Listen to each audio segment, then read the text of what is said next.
Tactical reload is, of course, really good as well. So, great gun overall. Dude, yeah, that's what I'm saying, dude. And I'm still reloading. Like, he didn't even kill me.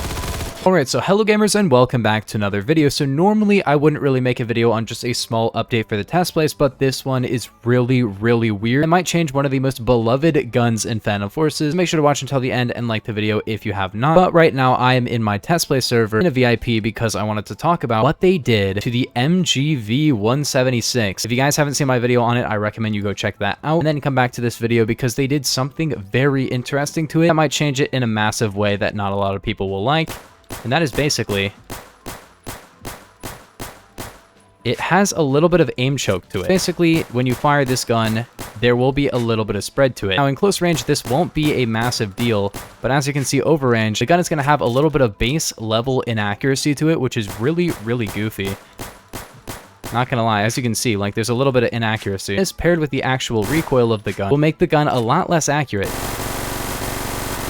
As you can see, there's just a little bit more spread to the gun. Like, these bullets out here probably wouldn't land without the aim choke. So a gun that was super popular might not be as good. Is this going to ruin the gun forever? Probably not, but it's definitely worth mentioning. Also, we're on one of the new testing maps. I believe this is the rework of Paradise. And honestly, this looks really cool right now. I really like it. But we're also going to go to the main test place and I'll show you the other thing that they did. Yeah, this is Paradise rework. So it's a lot different from the regular Paradise. More cover as well, but I think this is just a very early on build of the map, of course. But hopefully they're going to add more cover. Right now, usually they'll add basically just gray or green or whatever orange random block colors, and then they'll actually add details later. But right now they're just like figuring out how the map will actually work and the flow of the map. But let's be real, the flow of the map is kind of a difficult argument to make for this game because like the maps in this game are not great. Oh, there's an invisible wall here. Really? Come on, man. All right, let's go to the main test place. Funnily enough, they actually buffed the BWC-9 again. Yes, this gun got another change. This one's pretty cool. So you have the BWC-9A, which is the default, so now it's default automatic. It has a free semi-automatic conversion to make it the normal BWC-9, and then it has a burst conversion, which is the BWC-9B, and these have gotten some weird changes. So the full auto conversion by default has 1000 RPM and a bit more recoil, so this should make it a little bit more interesting. I think 1000 RPM with this will make it pretty good, as it can have a 30 round mag, and it can also have really solid movement, which will make it a really fun overall gun. I think this is definitely moving towards the final version of the gun. I said before, it probably wouldn't really have any massive changes, but they kind of did another massive change to this gun. They've really been putting in the work and making the changes to make this gun just feel a little bit more different, and I think it's actually starting to pay off, and I think it's actually a really solid gun now. The automatic version of the gun, I don't think there's any issues with it. I'm not going to say it's the best gun overall, but the ranges are terrible, but it has 1000 RPM, pretty decent recoil, and it can 3-hit kill torso. So this will definitely be like a Colt SMG Mac 10 competitor, I think. Terrible fall off and stuff, and you could say the Mac 10 is better, but I don't know, man. I think it's a pretty good gun. Pretty big fan of this one overall, but then we'll talk about the semi-auto and the burst conversion, because burst actually kind of got a nerf, which might be all right. It depends.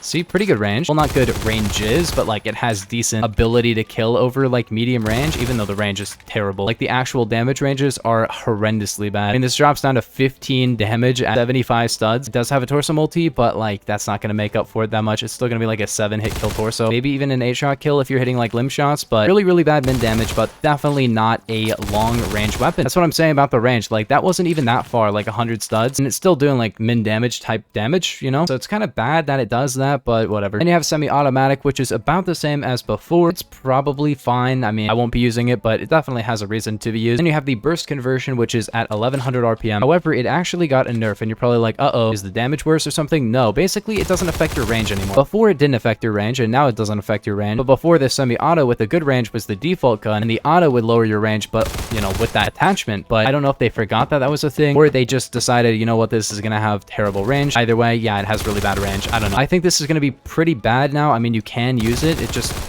Nah, I don't know. The damage is definitely better over range, and even in close range, technically it's got better damage, but it doesn't have a torso multi, so it can't 3-hit kill. So it's basically like way worse damage. Min damage is better though, and the fire rate is a little bit better, and maybe the recoil is about the same, but I don't know. I probably wouldn't use it personally. If you can figure out the burst delay, it's gonna be good, but I can't figure it out. And personally, I don't think I would use it because it doesn't have very good range. Overall, this gun with like delta, T-brake, stubby, tri-laser, reduced mag is going to be really, really fun, I think. You could run short barrel as well, but I probably won't be running that because the movement will be pretty good as is. Recoil is pretty good, reload time is pretty good, movement is great, and the damage is not bad at all, you know. Terrible damage over range and not great range, as I said, but I think this will be a pretty solid overall PDW when it comes to very close range. And the reload time and the handling will be really good. Is this the best PDW in the game? No, but I do think it is a competitor for close range. Not going to be the best one. Vector's still going to be probably a lot better. The Vector has more ammo, faster rate of fire, better damage. This has a little bit of advantages over it, but the Vector even has better max and min damage range, and of course more damage. This does have technically a little bit more damage to the torso, but it won't make a massive difference. And of course, if you're not landing torso shots, not going to be that great. Overall, this gun is a solid recommend now. I don't think it's great. I definitely give it like a 3, maybe a 4 out of 5, but I think other than the burst conversion, maybe needing more range, this gun is probably set to release, which is good because that means that